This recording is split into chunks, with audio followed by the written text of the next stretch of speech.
foundation, sir, I always Right. put my eyebrows next. Inaayos ko yung eyebrows ko after ng foundation kasi since may bangs naman ako, I don't have to put too much effort on it.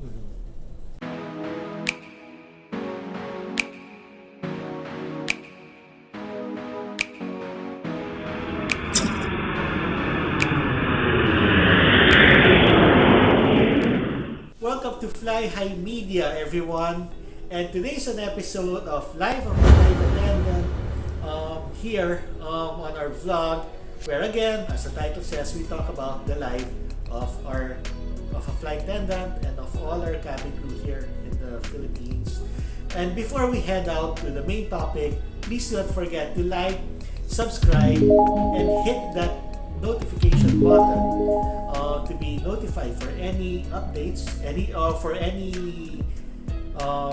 updates whenever we post a video all about our flight attendants and basically the aviation industry, right? So today's episode is something interesting for many of you, which I don't usually do. But because marami sa inyo ang nagtanong, Sir Mon, Fly High Media, Fly Manila, can you give us some makeup tutorial, or can you interview a cabin crew who can show us a makeup tutorial?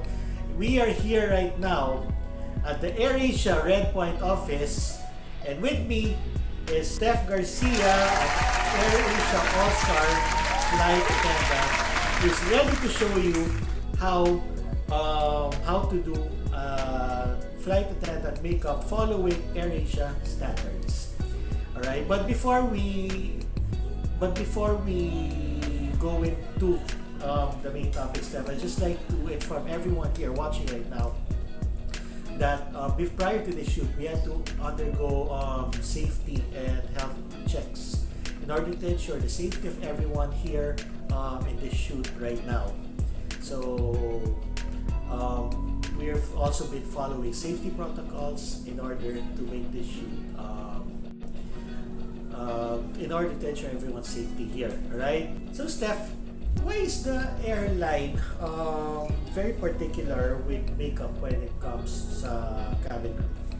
Well, sir, technically speaking, flight attendants are the brand ambassadors of the airline. Yeah. So, we really have to look good in front of our beloved customer to show good impression. Diba? Yeah. So how do we do that? By taking care of our skin, our hair, even our nails, and by putting on our makeup. And in addition, we are the reflection of the company. So that's the main reason why they are so particular, not just with the makeup, but with the overall grooming of the cabin crew working for them. Alright.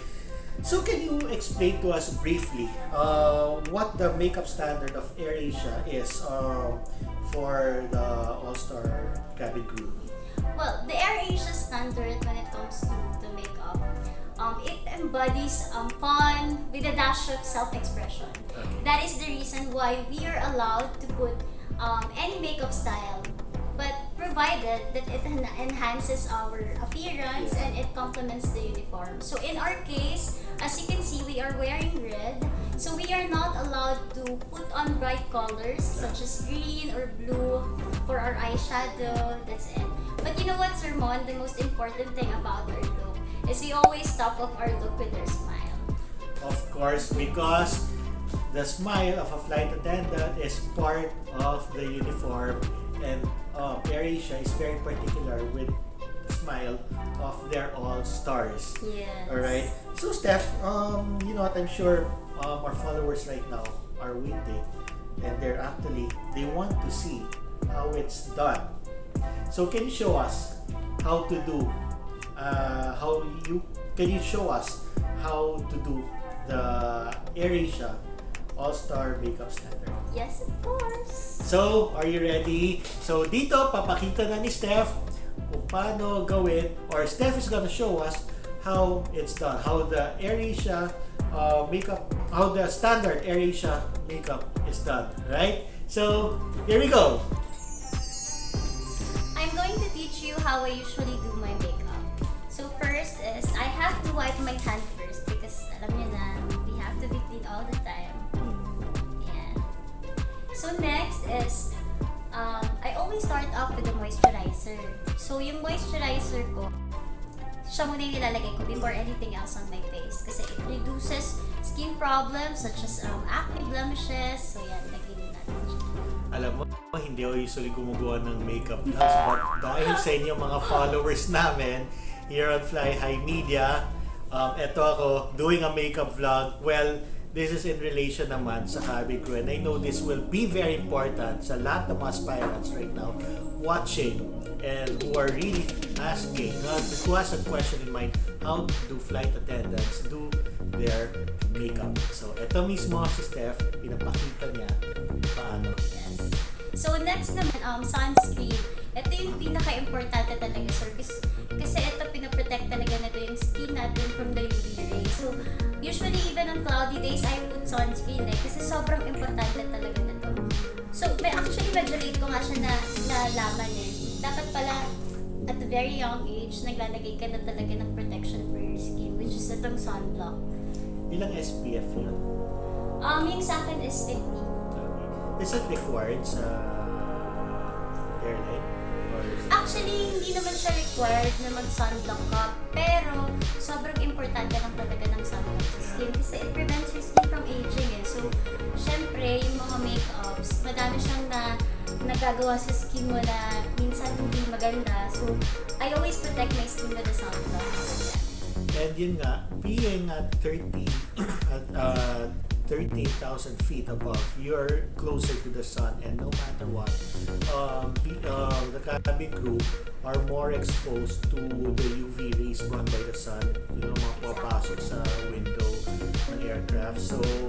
So tamang ginagawa ni Steph, she puts protection using sunlight. Yes. And sorry para sa rollers ko, sir, kasi syempre your hair is your crown. So before I put on my makeup, I always make sure na nire-rollers ko na since I have a really short hair, kailangan ko siyang i-volumize. Later, after the makeup ko, when I remove the rollers, you will see na yung bagsak ng hair ko with it. So, kailangan pa nila mag-rollers din or kahit okay na yung band? No, actually, sa cabin crew namin sa AirAsia, we have different ways kung paano gawin yung hair natin. Pero, may rules kami na your hair should be above the armpit level. So, yung mga mahahaba yung buhok, usually kina-curl nila yung hair nila. Or pwede rin i-bond and French twist. Yun lang yung approved ng AirAsia sa amin. And since ako, short yung hair ko, I don't want it to be so boring. Kaya nilalagyan ko siya ng rollers para at least may volume siya. So, iba-ibang techniques din may mga nag-curl din, nilalagyan pa rin nila ng rollers. Pero pansin ko yung AirAsia, okay lang pala na, I mean it's okay to have colored hair, right? Like Yes. yours. Yeah, like yours. Kasi, sir, sa AirAsia, basta ma-show off mo yung personality mo, it's good for them Pero syempre yung mga metallic colors, which won't complement the color of the uniform, yun hindi nila ina-allow. So, sometimes, you have to seek for the approval of the executives before coloring your hair. Okay. Pero allowed sa amin, any color, basta nagko-complement sa uniform. So yun nga, pwede ang colored hair. To those asking us kung pwede colored hair sa AirAsia for as long as it complements the uniform and it brings out your personality. Tama? Yes. So next pala, sir, I put on the primer. So yung primer kasi, parang matagal yung kapit ng makeup. Since, diba, sa flight attendant, we've been working for like 8 hours or more. So, kailangan yung makeup namin talagang for long, So, I usually put primer on my face para ma-hold yung makeup up until tapos na yung flight. Ayan. So, next naman, sir, is ito, foundation na. So, ang pinaka-importante when it comes to the foundation is you have to know your skin color. So, in my case kasi, I'm acidic. So, I get foundation like lighter than my skin color because at the end of the day, feeling ko minsan nagda-darken yung face ko. So, lighter yung color na kinukuha ko. Kasi nga, para pag huli na, pantay pa din yung face ko. So, ayan. So, nakailang patong na tayo ng We started out with Moisturizer, then sunblock, and then primer, and then foundation. To do the makeup, gaano katagal usually average time bago niyo magawa? Ako, sir, nagpe-prepare ko 2 hours before the flight. Before the sign-on time. So, 1 hour and 30 minutes for the makeup. Since malapit lang naman ako, mabilis ako makapunta sa 1 airport. hour 30 minutes. Yeah. So 1 hour 30 minutes tayo magbi-video ngayon. Kasama 1 hour yung 30 hair doon. minutes. Well, mabilis naman akong mag-makeup pagka ano. So, gagamitin ko na itong salamin para makita ko din yung, ayan. So, usually, ina-apply ko lang to sa eye bag ko. Ayan, yung eye bags ko kasi. So, since naka-mask naman kami, sir, we don't have to put too much effort on the other part of the face. Like, dito sa side na to, usually hindi ko na siya nilalagyan ng foundation kasi minsan nagkakos kasi ng acne yung mask, tapos with the makeup pa, parang hindi ko na siya parang ina-advise sa iba na mag-full makeup pa since talagang tago naman yung side na to. So, pwedeng dito part lang yung foundation mo. So, sa mga aspirants na who are thinking of, kung magkaroon ng hiring AirAsia in the future, when things are better, at least here's a guide of how they do the makeup. So if you're gonna apply, malay nyo, di ba, mapansin, uy, kuha yung standard makeup namin. Yes. Diba? Malay nyo, di ba? Yes. But then again, maraming factors. It's not only makeup, maraming factors to become a cabin crew. Makeup is just one. And nakakapag-add siya ng confidence kasi so, side ko muna kasi magkikilay ako. Nakakapag-add siya Kilay. ng confidence sa cabin crew. Eyebrows na po tayo. Okay. So nasa kilay na tayo. After foundation, sir, I always Right. put my eyebrows next. Inaayos ko yung eyebrows ko after ng foundation kasi since may bangs naman ako, I don't have to put too much effort on it. So minsan like mascara, ito lang yung ginagamit ko. Mascara for the eyebrows lang since hindi naman manipis yung eyebrows ko so minamascara ko lang siya and since may bangs naman ako. Compared before, talagang inaayos ko yung eyebrows. There's some people with different profiles ng eyebrows. Meron mas matipis, meron mas makapal. How would you, for the sake of our audience watching now, what's the best way to fix their eyebrows? Do they need to trim it or? Depending dun sa tao. Like in my case, I don't block it, I don't wax it. I just like it like that. Ganyan. So, pag makapal yung kilay, I advise gumamit sila ng mascara brow kasi maganda siya pagka yung upwards yung eyebrows mo eh. Sa mga maninipis, better to use pencil. Kailangan may drawing ng eyebrows eh. Kasi minsan eyebrows din talaga ang nakakaganda ng makeup. So, depende sa kung anong eyebrow type ang meron ka. So, kung makapal or manipis, ganun. Nag-depend kung paano mo siya gagawin. So, in my case, sir, tinaas ko na lang siya. Ayan, tinaas ko na lang. Kasi, since may bangs naman ako, hindi naman siya masyadong visible. And then, dito ako medyo magpo-focus talaga sa eyeshadow. Okay. So we're now at the eyeshadow part of this makeup tutorial. Grabe, wonder things gumawa ng makeup tutorial. Mahal namin kayo mga followers namin. Kaya that's why we're doing this for you guys here on Fly High Media.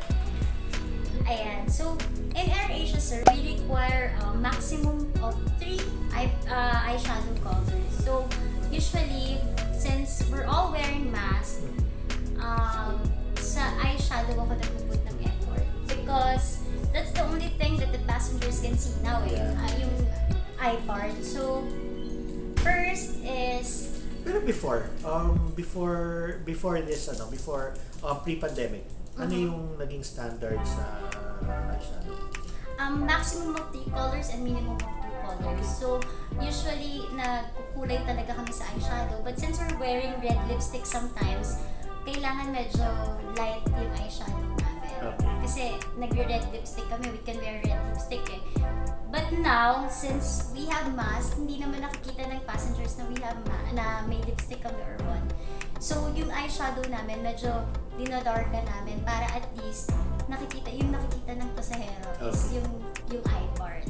Na-emphasize. Na-emphasize yung eyes. Correct. So, ayan. So, mag-start ako, binibasean ko muna siya.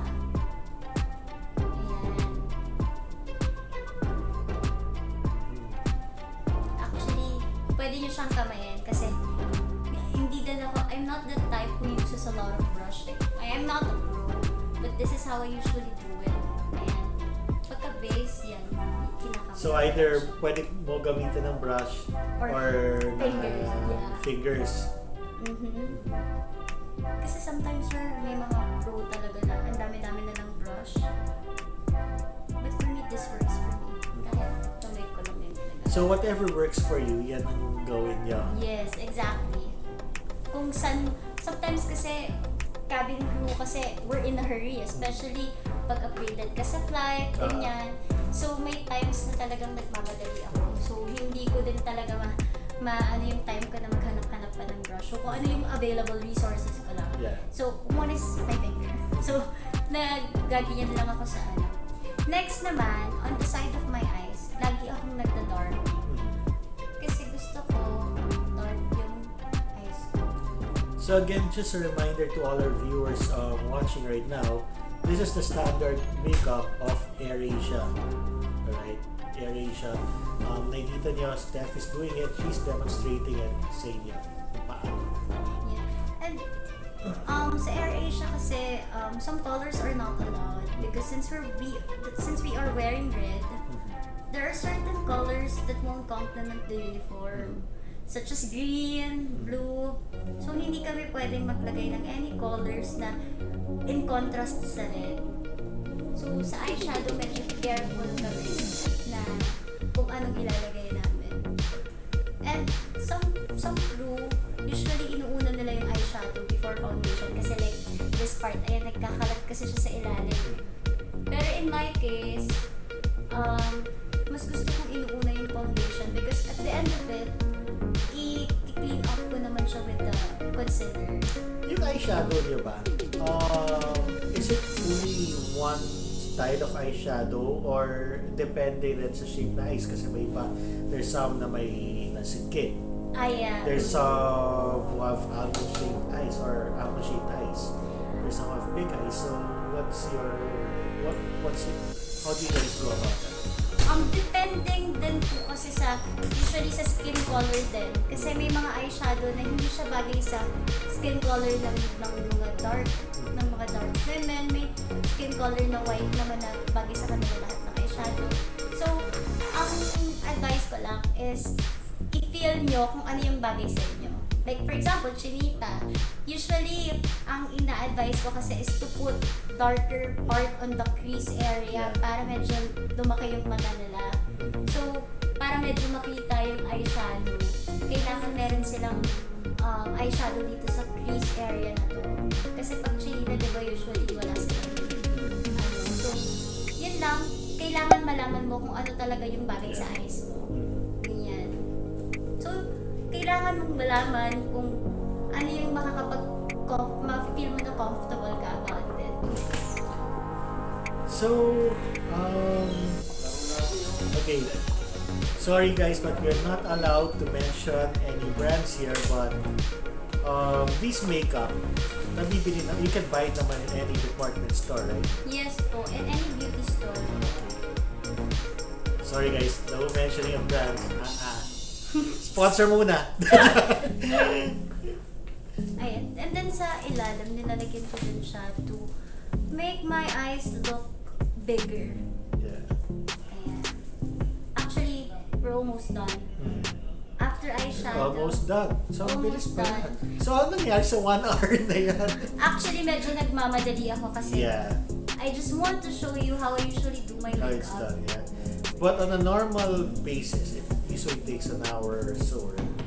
An hour talaga Yeah. usually kasi minimake sure ko na ayos siya, ganyan na. Yeah. At saka yung sa eyes ko, pinakapalan ko lang talaga siya. But this time, hindi ko siya masyadong kakapalan kasi madadala ko naman siya sa eyelashes. So, kung mapapansin niyo sir, AirAsia is also allowed to wear eyelashes. Oh. Kasi some other, hindi sila allowed. So that's yours? Yes po. You're the one who chose all those? Yes, I bought it lang somewhere. Actually, kahit saan pwede mo siyang mabili na beauty store na or department store, ganyan. So, after ng eyeshadow, usually, eto na yung ginagawa ko sunod. Eyeliner. Okay. So, nasa eyeliner na tayo. Ayan. So, actually, mabilis lang naman itong eyeliner.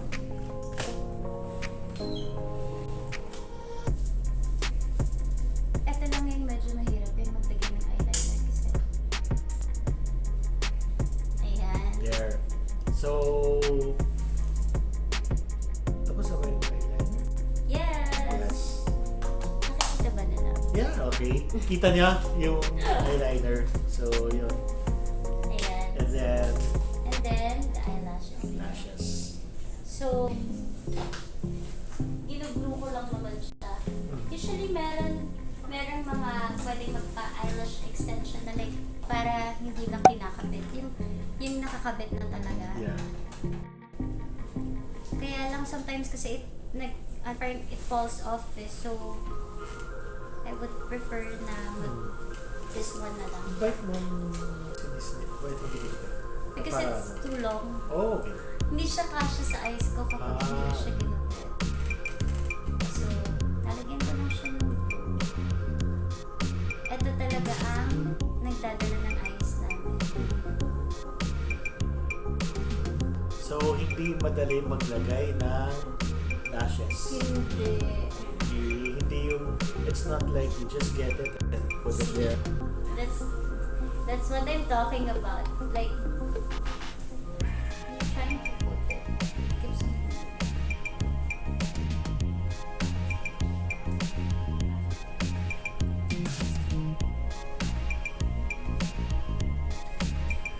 Makeup tutorial here on Fly High Media because you asked for it, we're giving it to you.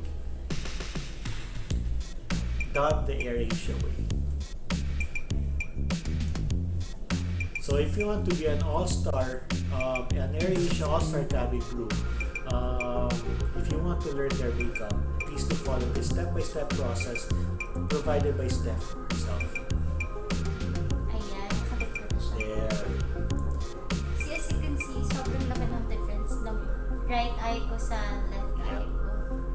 Solid. Especially now that we are wearing masks. I mean, pag nakita na yung eyes na with lashes.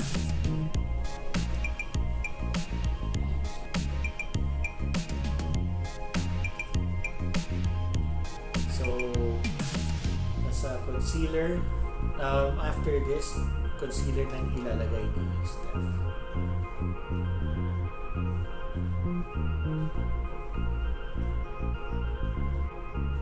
Hindi nga madali maglagay ng lashes. Minsan nakakaiyak pa siya. Talaga? Bakit? Kasi like, na-dry yung eyes. So, Oh, okay. so next, concealer. I usually apply it with sponge as well.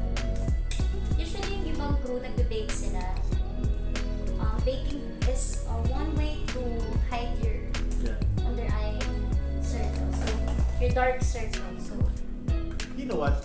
Maraming nagtatanong rin na paano kung may konting mold dito, may konting let's say, mark, na-hide naman yan ng concealer. yes, na-hide siya ng concealer.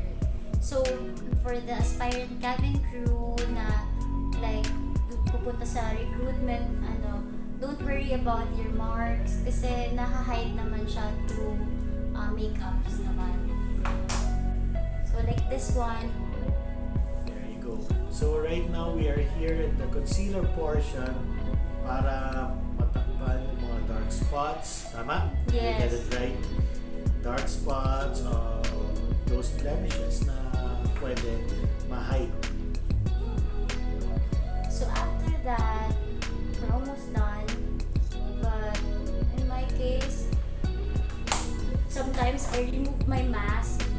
Like sometimes when I'm drinking, ganyan, when I'm eating during break time, I mean when I have spare time in our flight, I remove my mask to eat and to drink. So I also put on blush on, and I contour my jawline. Yan. So compared before, sermon, before talagang full gear up kami kasi wala kaming mask, diba? So yun yung talagang matagal because we have to do contouring, ganyan. So since now na naka-mask naman, So ano yung difference pa rin ng when you were before, when you were not in mask, and now that you're in mask? Ano yung difference ngayon in terms of everything, your whole makeup? hindi na siya like full makeup na talagang pati this side. Kasi pwede kang magkaroon ng acne when you put too much makeup on this side and then you're wearing mask. So this time, we are preventing a maskne, as that's what they call it. So this time, sa side na to, as you can see kanina, hindi ko na in-all over yung foundation ko because magmamask ka naman and baka mamaya magkaroon pa ng something sa face mo because of the mask and the makeup kasi. So before kasi talagang from dito up to your whole face kailangan naka-foundation But this time yung sa eyes talaga yung pinaka hinaan namin. Yung focus. Next is blush on. So nakailang na tayo. daming nakailang na. Starting from where did we start from again? Sorry. Moisturizer. And then primer. And then Sunblock, then primer. Yes. And then foundation. And then anyway, this is my favorite part. Ayan. what's that part? Nose line.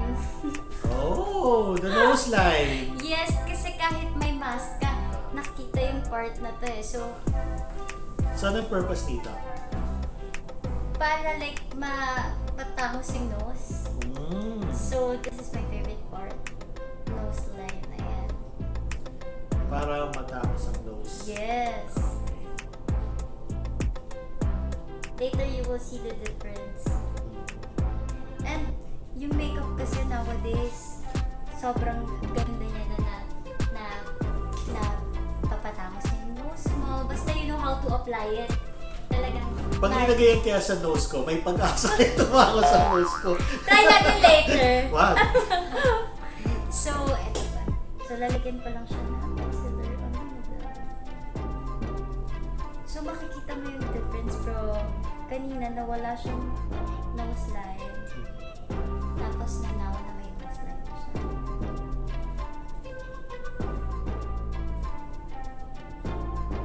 Nakita mo ba yung difference? Nakikita niyo yung difference? Nakita There you ko. go. Yeah, kita-kita. Ayan. Kita-kita. So, to all those watching right now, this tutorial has helped you a lot. Has given you a lot of tips on how to do your makeup, especially if you're gonna attend an interview or siguro every day if you just want to have that that makeup feel. At least you have that tutorial directly from Steph.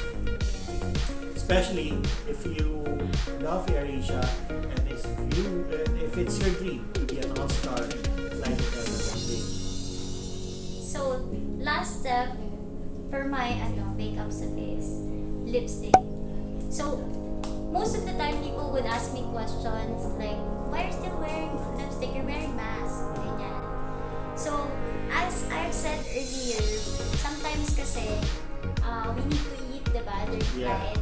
So, may mga moment na hindi mo naman the passengers will pass by and pwede ka nilang makita. So in case na like you're eating or you're drinking water, at least pag nakababa yung mask mo, they would see na well-groomed ka pa din. Yes. So, kaya nagli-lipstick pa rin talaga ako. At saka pahit rin naman kasi tingnan that, you know, you have full makeup here, then the passengers see you have full makeup here, and you have nothing below. Yes. I mean, ano yung itsura ng yung right now, the new normal, that people are dressed up on top, and you only have boxer shorts below. Yes. Ganon ang dating. Zoom meeting, no? Yes, it's typical Zoom meeting. But guys, I can choose now because we're doing a live thing. But sa mga virtual natin, hulanin na lang. So, as you can see, AirAsia really love red. Yes. So, kahit yung mga cabin crew namin, favorite namin ang red. That's why if you are ready to paint the skies red and be an AirAsia All-Star, and if you really want to really get that red look, that All-Star look, here it is. Diba? There you go. So nakita niyo naman yung transformation ni Steph, right? From the bare-faced Steph to the one wearing the AirAsia All-Star makeup. Yes. And then, para mag-even lang yung color, I put face powder. But you know what? This doesn't only go for if you want to wear the AirAsia All-Star makeup. I think you can use this for everyday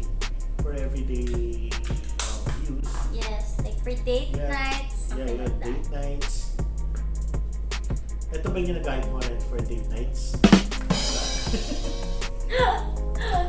much mas red kapag ka date night. Kasi In AirAsia, we're not allowed to wear super dark red, like plum. yeah. It's not allowed in AirAsia. But we're allowed to wear something like this, like Yes. bright red. so it has to complement basically the uniform. Yes, the uniform. Yes. And then, next is the last part. It's the highlighter. And I think one reason why they're also particular with correct me if I'm wrong, with the shade of your makeup is not only with the shade of the lipsticks, not only to complement your uniform, but to emphasize your smile. Yes. Because there are colors that would make your teeth look whiter. Yes. That's the only advice that I can give them. Na you choose the lipstick that will fit you based on the color of your teeth. So, if it makes your teeth look whiter, that's the best color Yeah. for you. Ganyan. And always remember that as a flight attendant, their smile is part of the uniform. Yes. Even if we're wearing masks, people can see that you're smiling through your eyes. Through your eyes. Yes, that's the reason that we put too much effort on our eyeshadow kasi dun nakikita ng passengers yung reaction mo pa din even if you're wearing mask. And I believe that even if you smile under your mask, even if you have a mask and you smile, you still bring out that positivity. That, Yes, exactly. You feel good, and you just when you feel good, it also goes with the way how you serve your passengers. Yes. You ensure their safety, and how you carry on the values of being an Asia All-Star. Yes. And during this time, we need to send positive vibes to people all over the world. So, finish na yung makeup tutorial. So there you have it. Here is Steph. Ayan. So, tinanggal ko na rin yung curlers ko kasi ayan, volumized na din yung hair ko. So, that's it for today. So Steph, how can our aspirants take advantage of this pause, right? I mean pause in hiring to prepare for the future hirings, and one of it is to practicing makeup. How can they take advantage of it? During this pandemic, you can practice by knowing your skin type. Yun talaga ang pinaka-importante when you're important thing is when you apply your makeup, you have to feel comfortable about it. Kasi sometimes, if you're not comfortable, you won't feel confident about yourself. And that's the most important thing when you're doing interviews. You need to feel confident about yourself because, law of attraction. So when you feel confident about yourself, you will impress the panels. So kailangan talaga comfortable ka sa makeup mo and it will bring the confidence in you. So there you have it, the makeup tutorial brought to you by Steph, an AirAsia All-Star, and she showed you the complete steps from a bare-faced Steph all the way to a Steph with the full AirAsia standard makeup. So if you guys want to practice, you can always just rewind this video. Do you have any vlogs or any? No, but you can follow my Instagram account. Okay. By that, you can also ask questions from me. Follow me on Instagram at Steph Garcia. There. So if you have questions kay Steph on her makeup, or you can put it down in the comment section right now, or you can directly message Steph. Yes. Alright? So thank you very much, Thank Steph. you, sir. Thank you for so being much for here. having me. Thank you. Yes, for being here and for really showing us how you did your makeup from bare face to full makeup. Right? Yes. Thank you so much. Thank you. And please don't forget to like, subscribe, and hit the bell button here on Fly High Media to get updates whenever you post something about flight attendants and the aviation industry. Alright? So thank you for everyone for watching, and see you on the next episode. Bye everyone!